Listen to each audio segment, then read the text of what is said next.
हरि बोल।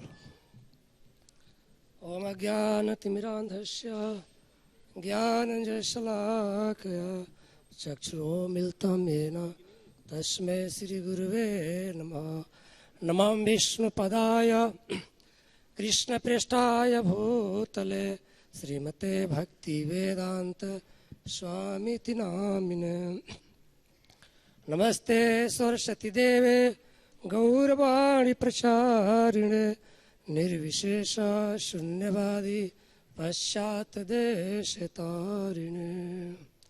हरे कृष्णा कृष्णा कृष्णा हरे हरे, हरे राम राम राम हरे हरे। हरे कृष्णा। अभी हम लोग बहुत ही सुंदर प्रभुपाद जी का भागवतम तीसरा स्कंद का पहला स्कंद का तीसरा अध्याय का 7वां श्लोक का हम श्रवण कर रहे थे। प्रभुपाद जी ने बहुत ही सुंदर व्याख्या दिए हैं 11 पैराग्राफ में। थोड़ा मैं संक्षिप्त में से हिंदी में बताना चाहूँगा। इस जो अध्याय है, अध्याय का शीर्षक है समस्त अवतारों के स्रोत कृष्ण। और प्रभुपाद जी पहला पैराग्राफ में ब्रह्मांड के बारे में बताते हैं, ब्रह्मांड का आकार किस प्रकार से जल भरा पड़ा है। इसमें जो मेन जैसे है कि मैं बोलना चाहूँगा, यहाँ तक कि सूरज जो इस पृथ्वी से 1400,000 गुण बड़ा है, वह भी बाहरी अंतरिक्ष में तैर रहा है। प्रभुपाद इसमें एक वर्ड बोलते हैं, वैज्ञानिक के लिए बोलते हैं कि हम वो बोलते हैं वो जो वैज्ञानिक को बोलते हैं गुरुत्वाकर्षण, माने गुरुत्वाकर्षण शक्ति होता है, वो बोलते हैं, उनके नियम मानते हैं। और हम बोलते हैं संकर्षण। माने बलराम जी के नाम लेते हैं कि बलराम जी इसको धारण करके रखे हैं। वैज्ञानिक बोलते हैं गुरुत्वाकर्षण शक्ति से ये पृथ्वी टिकी हुई है।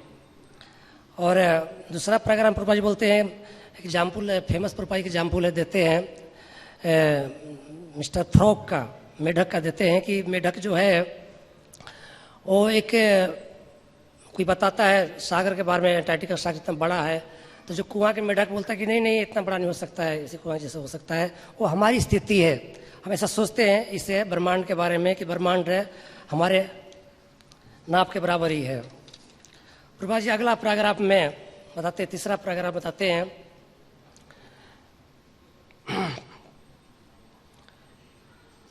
जिस प्रकार से एक देश का राष्ट्रपति होता है जो शासन करता है, उसके अध्यक्षता में हम सब रहते हैं, उसी प्रकार से ब्रह्मांड के मालिक ब्रह्मांड में शासन करने के लिए ब्रह्मा जी के रूप में भगवान करते हैं।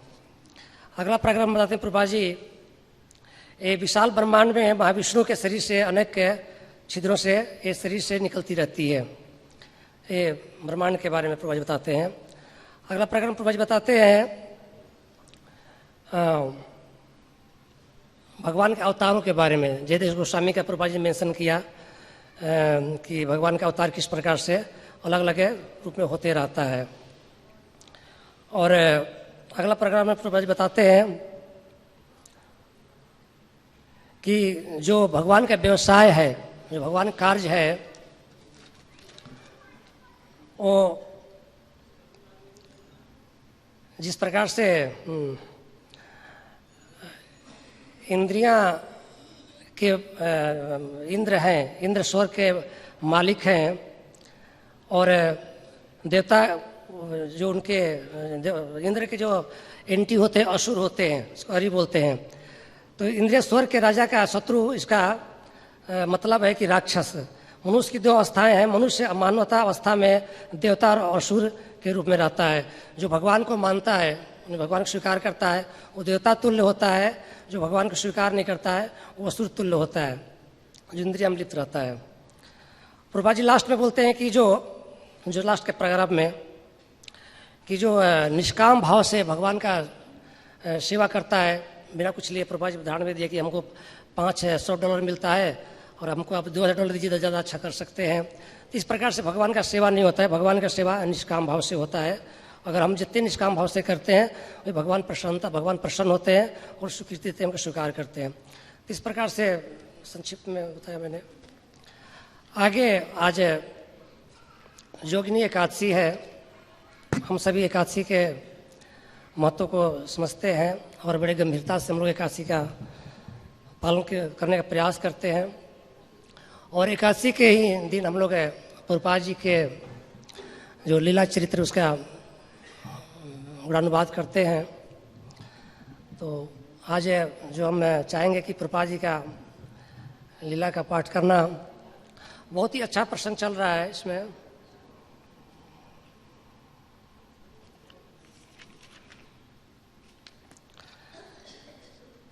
प्रभुपाद जी इसमें पूरे सिद्धांतिक रूप से समझाते हैं। सतस्वरूप महाराज बताते हैं कि प्रभुपाद जी जो भी ग्रंथ हमको दिए हैं उसमें सिर्फ सामान्य नहीं है। जो टीकाएं प्रभुपाद जी का है पूरे प्रामाणिकता के साथ में है और पूरे सिद्धांत के साथ लागू होता है। तो उसी प्रसंग में आगे मैं पढ़ना चाहूँगा। वैदिक साहित्य में अध्यात्म के अनेक मार्गों और योग के अनेक रूपों का उल्लेख है और यदि टीकाकार द्वारा उच्चतम वैदिक निष्कर्ष अनुभूत नहीं है तो भागवत का वास्तविक संदेश देने में वह आसानी से चूक कर सकता है। सचमुच मायावादी टीकाकारों ने भागवत को अपने इस अनुमान के समर्थन में नियोजित करने का प्रयत्न किया है कि जीवात्मा और ब्रह्म में तादात्म्य में है। यद्यपि इससे श्रीमद् भागवत के उद्देश्य का खंडन होता है। वैदिक साहित्य के एक टीकाकार के रूप में वैष्णव विद्वानों में भी श्रील प्रभुपाद सुख्यात थे, क्योंकि वे श्री चैतन्य महाप्रभु की गुरु शिष्य परंपरा में थे, जो पतित पावन के रूप में महिमा मंडित है। भगवान चैतन्य के एक अनुयायी और अधिकृत प्रतिनिधि के रूप में श्रील प्रभुपाद पतित आत्माओं के उद्धार का और उन्हें मौलिक कृष्ण भावनामृत में लाने की परंपरा का संपादन निष्ठापूर्वक पूरी कर सकते थे। अतः प्रभुपाद द्वारा भागवत के संदेश को उपलब्ध बनाने का अर्थ केवल सरलीकरण नहीं था। इसका अर्थ पाठक को आवश्यक रूप से यह ज्ञान देना था कि वह माया के संसार को त्याग कर कृष्ण भावनामृत की शाश्वत मुक्ति को अपनाए। प्रभुपाद सामान्य पाठक के लिए उस आध्यात्मिक सत्य को उपलब्ध बना रहे थे जो योग का कठिन अभ्यास करने वालों और संस्कृत में दक्ष विद्वान ब्राह्मणों के लिए भी गुह्य और अनुपलब्ध था। प्रभुपाद उसे नई बोतलों में पुरानी शराब कहते थे। प्रभुपाद जी यहाँ पर बड़ा के प्रचलित लोकोक्ति है, कहानी है। लोग बोलते हैं कि जब कोई सरकार बदलती है, कोई नियम बदलता है, तो लोग बोलते हैं कि बोतल बदल गया, अंदर शराब वही है। तो उसी प्रकार से प्रभुपाद जी बोलते थे कि लोग नए नए व्याख्यान देते हैं, लेकिन घिस-पिट की कहानी उनका वही है, पुरानी कहानी जो कि मायावाद का है। ब्रह्म हमें सब की, हम सब ब्रह्म बन जाएंगे। निराकारवाद के विरुद्ध वैष्णव तर्क की रूपरेखा मध्याचार्य और रामानुजाचार्य ने तैयार की थी और बाद में उसे भगवान चैतन्य ने अचिंत भेदाभेद तत्व के दार्शनिक के सिद्धांत का रूप दिया। इन शाश्वत सत्यों को प्रत्येक युग में प्रस्तुत किया जाना था, किंतु वैष्णव और निराकारवादियों के बीच चलने वाले परंपरागत विवादों में वैदिक शास्त्र सदा से प्रमाणिक बना आया था। जिस प्रकार से वैष्णव सिद्धांत लागू किए मध्वाचार्य जी और रामानुजाचार्य जी, तो उसी सिद्धांत को प्रमाणिकता देने के लिए और सरलीकरण देने के लिए चैतन्य महाप्रभु ने अचिंत भेद तत्व का सिद्धांत दिया, जो कि सबको प्रति लागू हो सकता है, मैंने सरल से लोग समझ सकते हैं। किंतु आधुनिक समाज इतना गिर चुका था कि कोई उपदेशक वैदिक शास्त्र के प्रमाण की दुहाई नहीं दे सकता था, नहीं कोई इसे स्वीकार करता था। अतः श्रील प्रभुपाद की कृतियों में ऐसे सिद्धांतों की चर्चा थी जैसे संयोगवश जीवन की उत्पत्ति, डार्विन का विकास, रासायनिक विकास आदि, और उन्होंने अपने प्रखर तर्क द्वारा इन सभी को हराया और प्रतिपादित किया कि जीवन जीवन से आता है, मृत पदार्थ से नहीं। प्रभुपाद ने अपनी प्रथम कृतियों में से एक कृति easy journey to other planet, अन्य ग्रहों की सरल यात्रा, संसार के वैज्ञानिकों को समर्पित की थी। इस पुस्तक में उद्धृत गीता के श्लोकों को उन्होंने वैज्ञानिक शब्दावली में रूपांतरित करके उन्हें पदार्थ और प्रतिपादक पदार्थ का नाम तक दिया था। वैदिक निष्कर्ष की स्थापना के लिए उन्होंने शास्त्र और तर्क दोनों का प्रयोग दक्षतापूर्वक किया। इसमें प्रसंग आता है कि जो प्रभुपाद जी ने अपने व्याख्यानों में सिंपली कहानी नहीं बताए, पूरे विज्ञान के तरह से बताए कि जो प्राय लोग मानते हैं पुनर्जन्म के बारे में नहीं स्वीकार करते हैं, कई लोग हैं और बोलते हैं कि जो हमारा जीवन है वो पदार्थ से आया है, किसी भी चीज़ को सड़ जाता है तो उसमें कीड़ा पैदा हो जाता है, तो वैसे प्रभुपाद जी नहीं ऐसा नहीं, जीवन जीवन से आया हुआ है। और कई प्रकार से प्रभुपाद जी ने इसको खंडन किए और इसको प्रकाशित किए। ये व्याख्यान है ससूप महाराज जी जो प्रभुपाद जी के प्राथमिकता है ग्रंथों का, उस पर दे रहे हैं।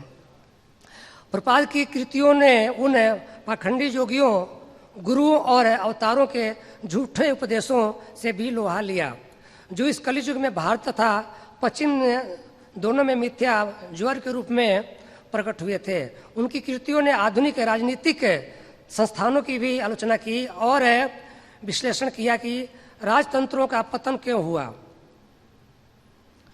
प्रजातंत्र का पतन क्यों हो रहा है। जैसे पहले राजतंत्र हुआ करता था, राजाओं की राज हुआ करती थी, तो उसका पतन हो गया क्योंकि वो शास्त्र के प्रति जागरूक नहीं थे, शास्त्र के नियमों का पालन नहीं करते थे और शास्त्र के अनुसार प्रजा प्रशासन नहीं करते थे, इस कारण उनका पतन हो गया। और जब उसके बाद में राजतंत्र के बाद में प्रजातंत्र जो भी चल रहा है, डेमोक्रेसी चल रहा है, जब ये आया तो इसका भी ठीक से नियम पालन नहीं किया जा रहा है, तो इसका भी पतन होना शुरू हो गया है। प्रभुपाद जी प्रमाणिक पहले से करते हैं, सोचिए कितने साल पहले, 50 साल पहले से बोल रहे हैं। और तानाशाही किस प्रकार नागरिकों को और अधिक तंग करेगी। इन कृतियों में सरकार द्वारा अनुचित कराधान और लोगों को सरल देहाती जीवन त्याग कर मिलों में काम करने के लिए नगरों में लाने के सरकारी प्रचार की भी आलोचना शास्त्रों के प्रकाश में की गई।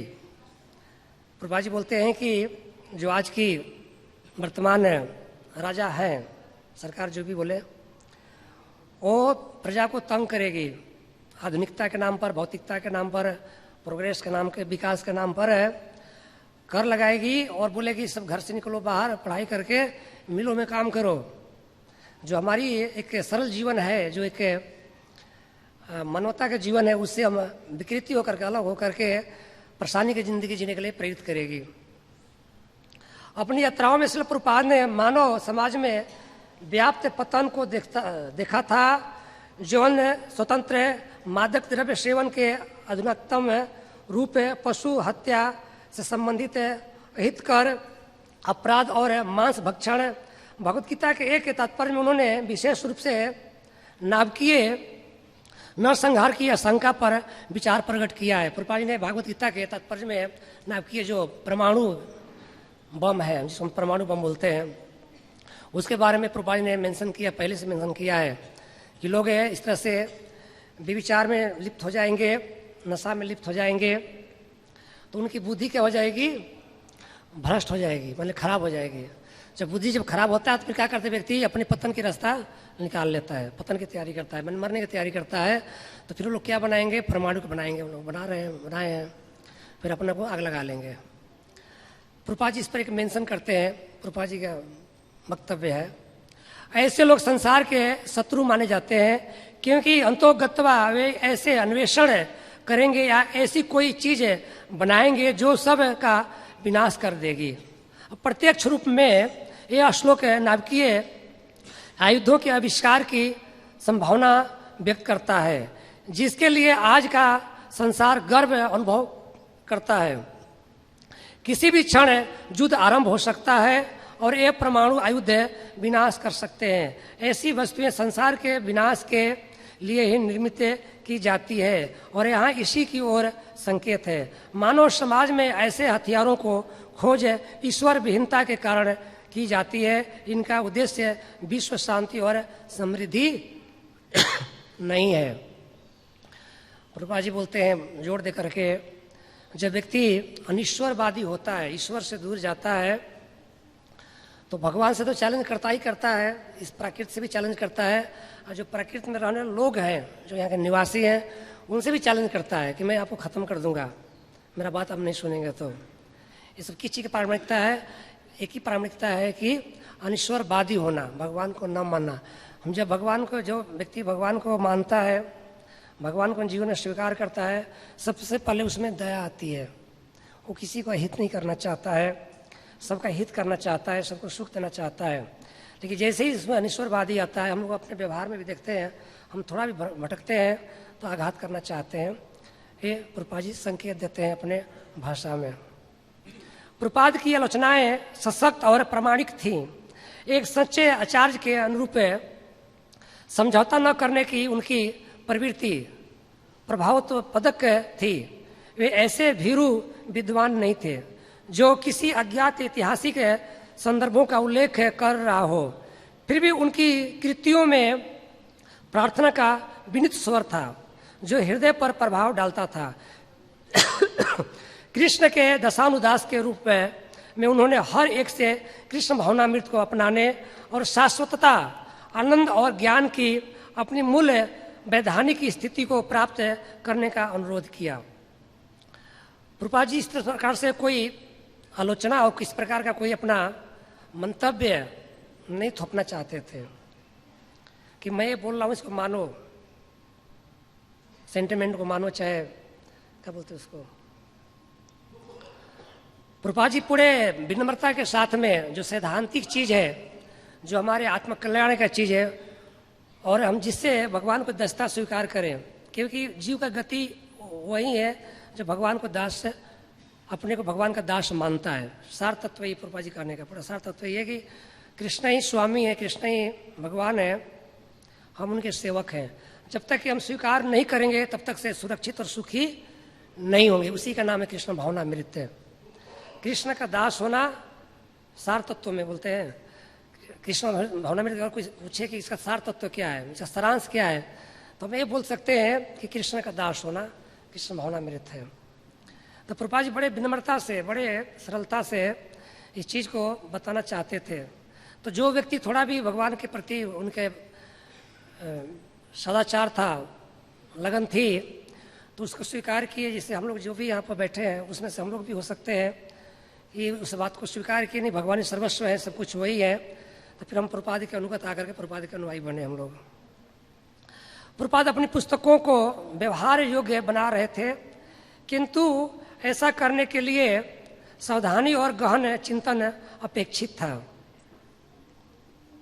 हम दोबारा सुने पर ध्यान से सुना है, बहुत अच्छे पॉइंट। प्रभुपाद अपनी पुस्तकों को व्यवहार योग्य बना रहे थे। बहुत से लोग के जो उन्होंने ग्रंथ लिखा है, आप देखे भी होंगे प्रायः, उसमें से सिर के ऊपर से निकल जाता है, बोलना क्या चाहते हैं और किसके लिए बोल रहे हैं, मुझे करना क्या है पता नहीं चलता। उसमें उन्हें संज्ञा क्या देना चाहते हैं, भगवान कौन है और हम क्या है, हमारा उनका संबंध क्या, ही पता नहीं चलता है। वो लंबा लंबा बोल जाते हैं कि सिर के ऊपर से निकल जाता है। हम कई बार मिलाकर देखे हैं, लेकिन प्रभुपाद जी ऐसा नहीं। प्रभुपाद जी पूरे व्यवहारिक रूप से एक ब्रह्मचारी की स्थिति में रह करके कैसे भगवान को एक्सेप्ट कर सकता है, उसी स्थिति में प्रभुपाद जी पूरा प्रैक्टिकल ढंग से समझाते हैं। गृहस्थ होकर के, गिरह में रह करके भी, अपना परिवार में रहकर भी कैसे व्यवहारिक रूप से भगवान को स्वीकार कर सकता है, प्रभुपाद जी ग्रंथों में संकेत मिलता है, हर श्लोक के व्याख्यान में, हर के तात्पर्य में। प्रभुपाद अपनी पुस्तकों के व्यवहार योग्य बना रहे थे, किंतु ऐसा करने के लिए सावधानी और गहन चिंतन अपेक्षित था।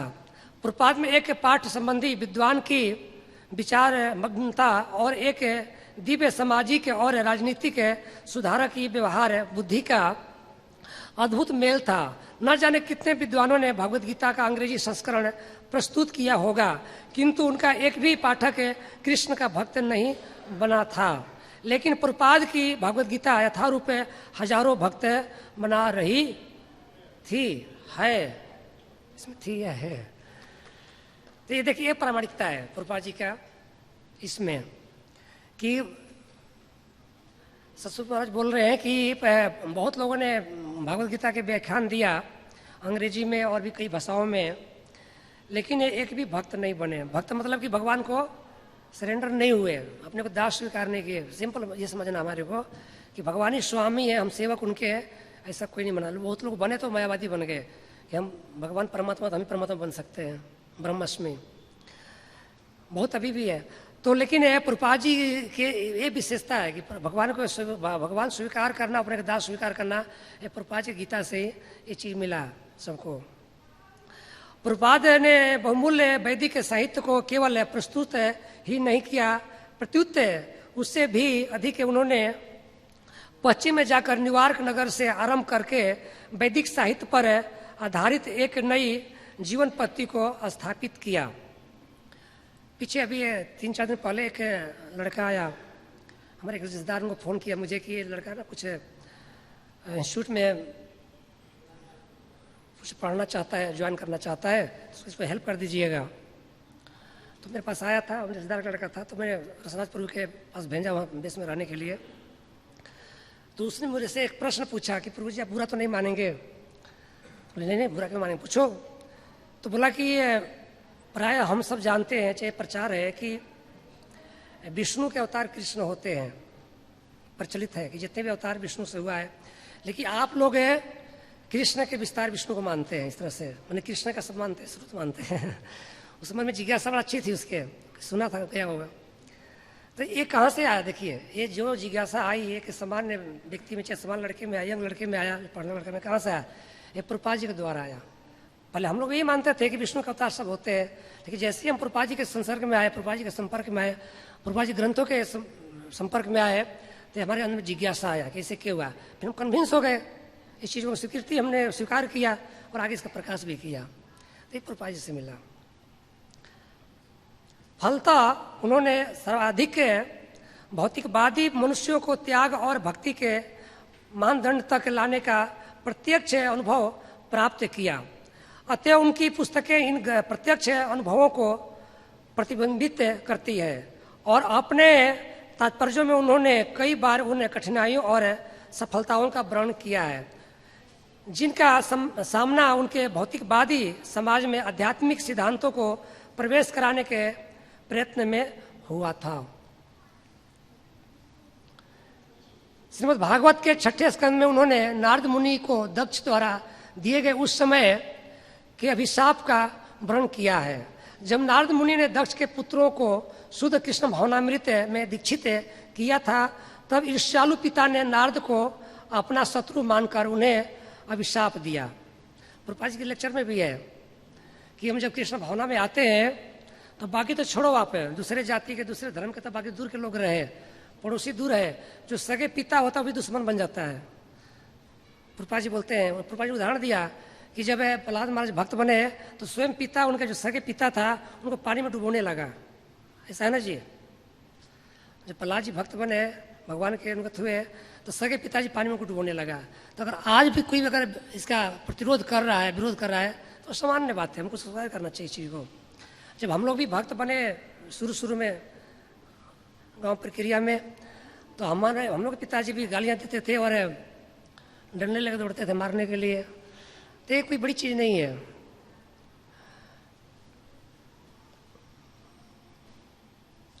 नारद को अपना शत्रु मानकर उन्होंने अभिशाप दिया था कि वे बेघर बार सदैव भटकते रहेंगे। अपने तात्पर्य में प्रभुपाद ने लिखा था कि उन्हें भी उनके शिष्यों के माता पिताओं से शाप मिला था, इसलिए संसार में उनके बहुत सारे आश्रमों के होते हुए भी उन्हें सदैव भ्रमण करते रहना था और उपदेश देते रहना था। प्रभुपाद जी अपने पर भी लागू करते हैं कि मैं भक्त बनाया जिनके एक पुत्र थे, चाहे 2 पुत्र थे, जो संभ्रांत थे, पुत्र के बिछोह में थे, दुख में थे। पुत्र के बिछोह बहुत बड़ा होता है, बहुत लोग तो प्राण भी नहीं रख पाते हैं, हम सब देखते हैं। तो उन लोगों ने मुझे भी श्राप दिया, जिस प्रकार से दक्ष प्रजापति ने नारद जी को श्राप दिया कि जाओ तुम भटकते रहोगे, तुमको कहीं रहने का स्थान नहीं मिलेगा। तो उसी प्रकार से हम जिनको भक्त बनाए, उनके माता पिता भी ने, दक्ष के पुत्र थे भाई, उनके पिताजी ने श्राप दिया। तो जिनको मैं भक्त बनाया, उनके पिता ने भी मुझे श्राप दिया कि जाओ भटकते रहोगे, मेरा इतना मंदिर हर जगह में, हर शहर में मेरा मंदिर है, फिर मैं कहीं स्थायी रूप से रुक नहीं पाता हूँ, घूमते रहता हूँ। ये प्रामाणिकता है। जो भी अगर शराब भी मिलता है प्रचार कार्य के लिए, सेवा के लिए, तो हमको बड़े प्रसन्नता से इसको स्वीकार करना चाहिए। और 7वें स्कंद में हिरण्यकशिपु राक्षस द्वारा उसके पुत्र प्रहलाद पर किए गए अत्याचारों पर टिप्पणी करते हुए श्रील प्रभुपाद ने उन कठिनाइयों का वर्णन किया था जिनका सामना इस्कॉन के भक्तों को पुस्तकों के वितरण में हिरण्यकशिपु के आधुनिक प्रतिरूपों के कारण करना पड़ता था। जब हम भक्त सभी, हमारे भक्त सब जाते हैं, हम लोग प्रचार कार्य में हरिनाम में भी जाते हैं, तो लोग बहुत ही अच्छे पहुंचाते हैं। हम लोग पीछे करीब 8-10 साल हो गया होगा, हम लोग एक बार गए थे उधर लोधी रोड है, लोधी गार्डन में कीर्तन करने के सुबह सुबह। तो एक मिलिट्री का कर्नल आया और बहुत ही जोर से डांटने लगा, आप लोग सभी नॉइस पोल्यूशन फैला रहे हो, ऐसे तैसे नॉनसेंस ऐसे बोलने लगा पूरा। तो उनमें से, हम लोग तो कीर्तन कर रहे थे, क्या बोले उसे, उनमें से एक व्यक्ति निकल के बाहर आया, फिर उसे भिड़ गया वो। तो ये प्रक्रिया है, ये कोई अलग चीज़ नहीं है। जो भी अगर प्रतिरोध होता है, विरोध होता है, तो ये कोई जरूरी नहीं। हम गुरु महाराज बार बार बोलते हैं कि हर कोई प्रशंसा नहीं करेगा हमारा कि बड़ा अच्छा काम कर रहे हैं। 1-2 आदमी प्रशंसा करेगा, लेकिन प्राय लोग हैं उसको विरोधी करेंगे। ये पूरी लॉजिक है, सिद्धांतिक है, प्रमाणिक है। इस प्रकार प्रभुपाद अपने साहित्य को स्वयं अपने व्यक्तित्व की विचार मग्नता से रंग रहे थे, जो एक शुद्ध भक्त का भागवत की सेवा को शरीर, मन और वाणी से निष्ठापूर्वक समर्थन था। चूंकि भागवत शब्द केवल परमेश्वर के विषय में वर्णन का ही निर्देश नहीं करता, वर्ण परमेश्वर के भक्त का भी समावेश करता है। अतः श्रील प्रभुपाद स्वयं भी भागवत थे और उनकी पुस्तकों के माध्यम से भागवत पुस्तक और भागवत व्यक्ति दोनों के प्रति सेवा की प्रेरणा प्राप्त होती है। देखिए, जो भागवत है सिर्फ भगवान का प्रामाणिकता नहीं देता है, सिर्फ भगवान के बारे में नहीं बोला गया है। देखिए भागवतम में जो 10वां स्कंद है, चलो तो पूरे भगवान के लीलाओं के बारे में है, उसमें भी भगवान के भक्त हैं गुरु जी सभी। उसके अलावा पूरे भागवतों के बारे में है। तो प्रभुपाद जी स्वयं भागवत पुरुष हैं, ये प्रामाणिकता है, इसमें कोई संदेह मात्र नहीं है। अगर हम सिर्फ प्रभुपाद जी के ही समझ लें तो बहुत बड़ी चीज़ है। हम लोग अगर प्रभुपाद जी के भक्त बन जाए तो भगवान के भक्त बन गए, हम भगवान के भक्त नहीं बन सकते हैं। इसमें एक कहने का संकेत है कि हम प्रभुपाद जी का अगर भक्त बन जाए, प्रभुपाद जी जो चाहते हैं, हम जैसे प्रभुपाद जी अपने लेक्चर में लास्ट में बोल रहे हैं ना कि हम निष्काम भाव, निष्काम भक्ति ही भगवान स्वीकार करते हैं। कुछ लेन देन करके ले करके अगर भगवान से निकाल लें, माल निकालना, अधिक माल निकाल लें, तो भगवान स्वीकार हमको नहीं करेंगे कभी भी। तो प्रभुपाद जी की वाणी है, अगर प्रभुपाद जी को हम समझ लें तो भगवान को समझ लिए। अगला अनुच्छेद में आता है, हवाई पहुंचने के 2 सप्ताह के अंदर प्रभुपाद 8वें स्कंद तक पहुंच गए थे। उनकी दैनिक औसत 300 अंक तक पहुंच गई। उनके स्वास्थ्य में सुधार आ गया। यद्यपि उन्हें नींद बहुत ही कम आती थी। प्रभुपाद ने कुछ सोचकर कहा, अधिक न सोना आध्यात्मिक दृष्टि से अच्छा है कि नहीं। प्रभुपाद जी ओनली 2 घंटा ही सोते थे। तो ये अगर हम अधिक नहीं सो रहे तो एक आध्यात्मिक लक्षण हमारे अंदर में है।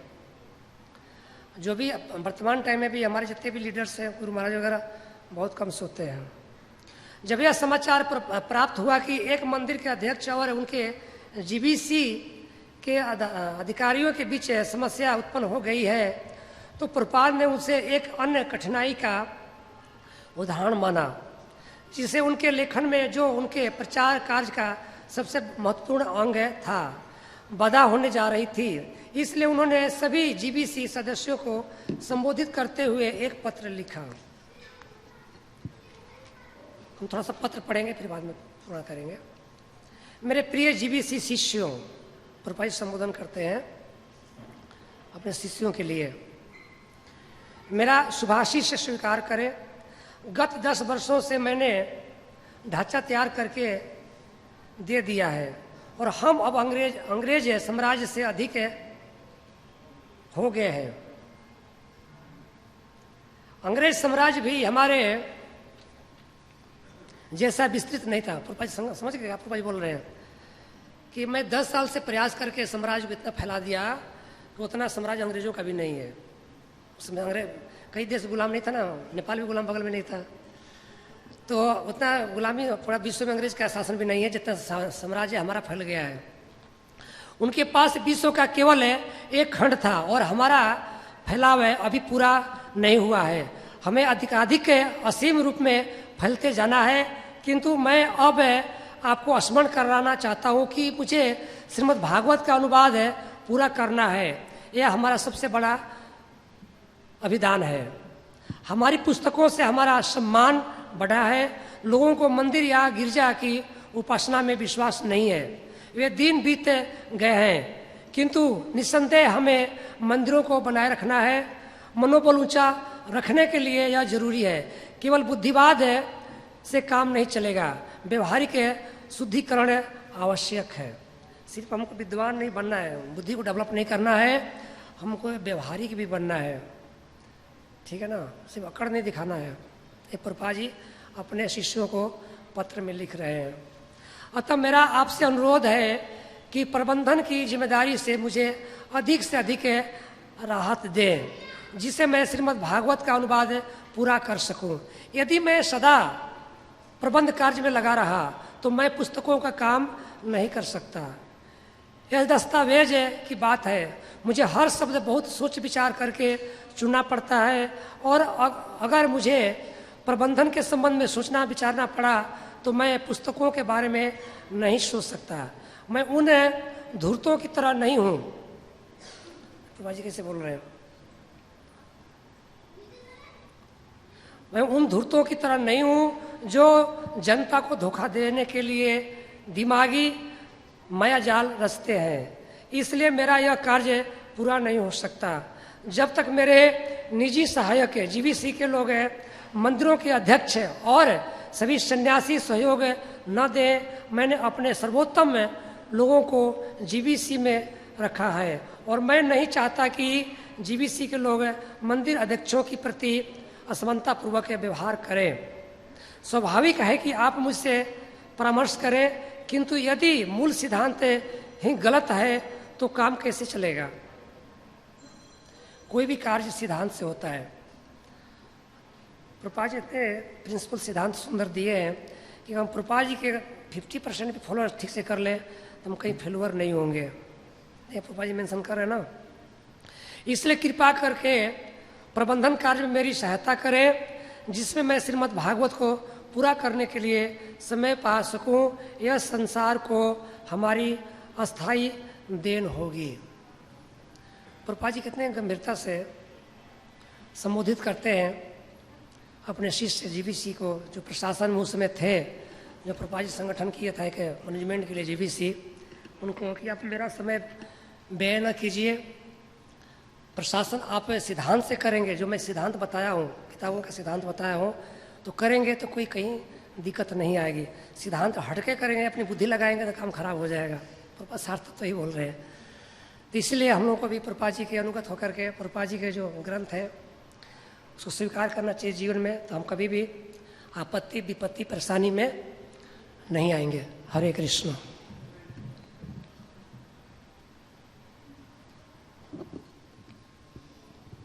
हरे कृष्णा, धन्यवाद। तो आज के पाठ में हमें ये पता चलता है कि प्रभुपाद की पुस्तकों का बहुत बड़ा योगदान है। कि प्रभुपाद ने पुस्तकें जो भी लिखी हैं, तो कुछ पुस्तकें तो अपने द्वारा ही लिखी हैं और कुछ पुस्तकें उन्होंने तात्पर्य ग्रंथों के तात्पर्य के रूप में लिखी हैं। तो चाहे तात्पर्य के रूप में लिखी हो और चाहे स्वतः मौलिक रूप में लिखी हो, सभी पुस्तकें व्यवहारिक हैं।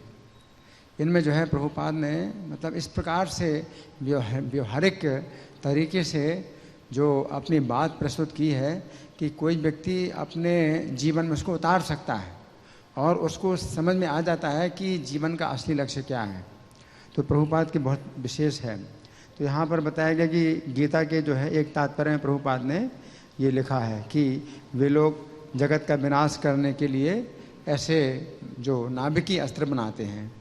तो गीता में एक श्लोक है जिसमें भगवान कहते हैं प्रभुवंती उग्र कर्माणः क्षयाय जगतो हेता। 16वें अध्याय का 9वां श्लोक है कि जो उग्र कर्म करने वाले लोग हैं वो पैदा ही होते हैं जगत के विनाश के लिए, और ये जगत के शत्रु हैं। तो इस श्लोक के तात्पर्य में प्रभुपाद ने जो है ये नाभिकीय अस्त्रों की बात लिखी कि ये नाभिकीय अस्त्र जो बन रहे हैं ये वास्तव में ऐसे लोगों के द्वारा बन रहे हैं। तो ये जो है मतलब आज की दृष्टि में गीता के जो तात्पर्य है प्रभुपाद ने आज की दृष्टि में दिए, और इससे जो है समझ में आता है कि हाँ ये वास्तव में आसुरी जो संपत्ति है भगवान जिसका वर्णन कर रहे हैं, तो इस समय भी हमें मतलब देखने को मिलेगी। तो प्रभुपाद जो बताते हैं कि ये नाभिकीय अस्त्र जो कि अधिक से अधिक लोगों का एक साथ विनाश कर सके, तो ये जो है मतलब आज की तकनीक में ये विधियां बनाई जा रही हैं और लोग इसका गर्व कर रहे हैं। बहुत उनको जो है बहुत गर्व है, हमारे पास इतने हथियार हैं, नाभिकीय हथियार हैं, और जब छोड़ेंगे तो निर्दोष लोग जो है मतलब मारे जाएंगे, हत्या होगी, निर्दोष लोगों की हत्या होगी। तो एक बार प्रभुपाद ने भी बताया था कि जब पशुओं की सामूहिक हत्या की जो है मशीनें बनाई जाती हैं, एक साथ गौओं की 300 1000 गौएं एक साथ, 500 गौएं एक साथ काटी जाती हैं, पशुओं को काटा जाता है, निर्दोष पशुओं को काटा जाता है।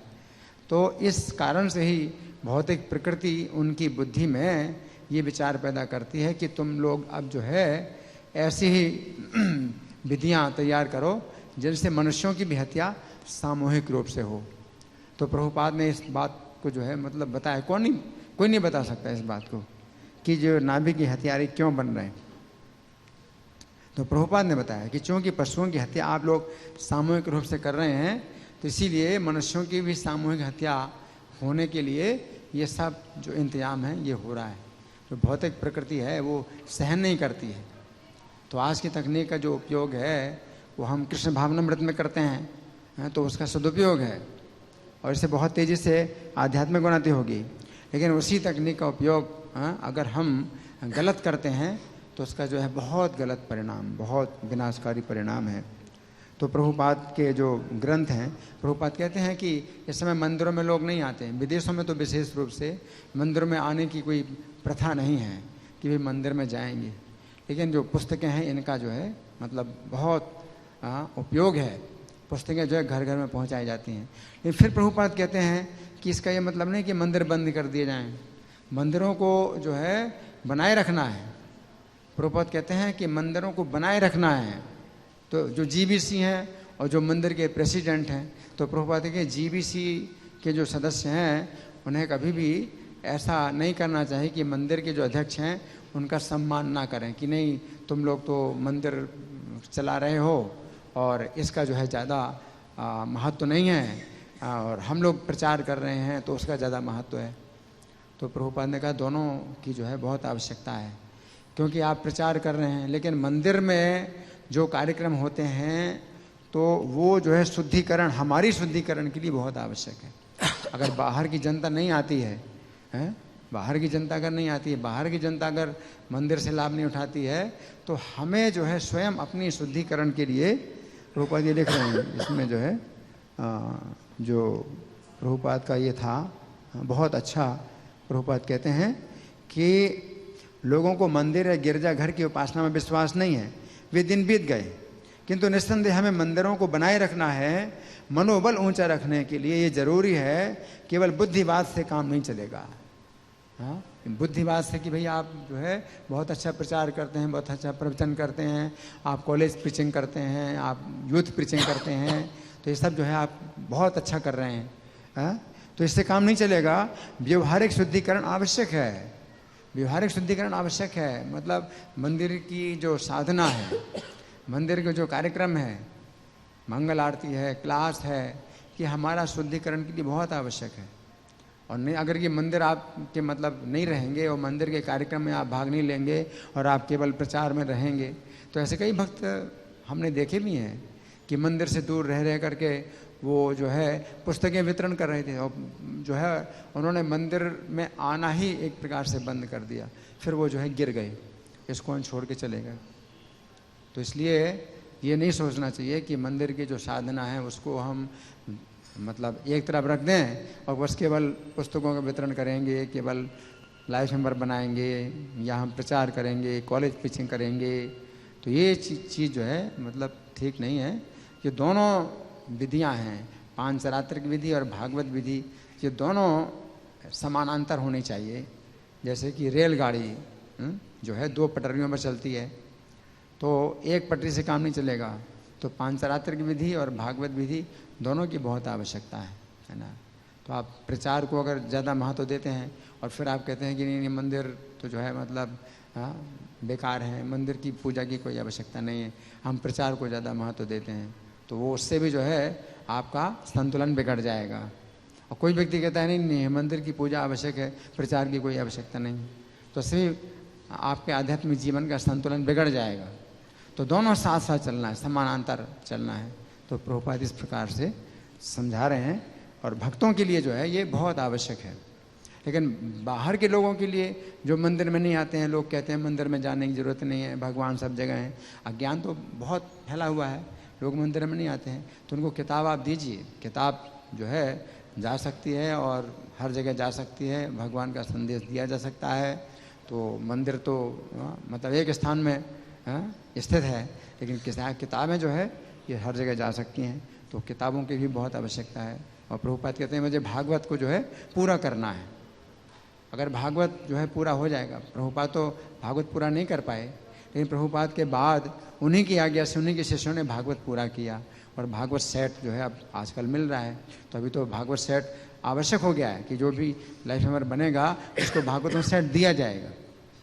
अभी तो जो है ये मतलब आवश्यक बन गया है कि कोई भी आप मेंबर बनाते हैं तो उसको भागवतम सेट उसको देना ही है। वो कहता है मुझे नहीं लेना है, तो भी आप उसके घर में पहुंचाते हैं, क्योंकि वो लोग जानते नहीं कि उनकी क्या आवश्यकता है। जो मरीज है तो वो कहता है मुझे कड़वी दवाई नहीं लेना है, लेकिन जो चिकित्सक वो जो है इसको कड़वी दवाई देता है, वो कहता है कि ये तुम्हारी आवश्यकता है। तो वो लोग अपनी आवश्यकता नहीं जानते हैं। तो भागवतम जो सेट है उनके घर में अगर जाता है तो उसी समय से उनके घर में कुछ शुभ घटनाएं होना शुरू हो जाती हैं। ऐसी भी कुछ घटनाएं हुई हैं कि भागवतम सेट हमने पहुंचाया किसी घर में, तो उसने फ़ोन किया कि जैसे आया भागवतम सेट वो कुछ शुभ घटना हुई। हाँ, तो ये तो एक मतलब छोटा सा उदाहरण है, लेकिन बहुत बड़ा जो है इसमें लाभ होता है। ये भागवतम सेट पूरा चला जाता है, तो हालांकि कोई नहीं पढ़े उसे, 10 साल के बाद फिर कोई पढ़े, कोई 20 साल के बाद पढ़ेगा, तो आप घर में पहुंचा देते हैं किसी घर में, तो उसका जो है बहुत बड़ा लाभ है। हरे कृष्णा।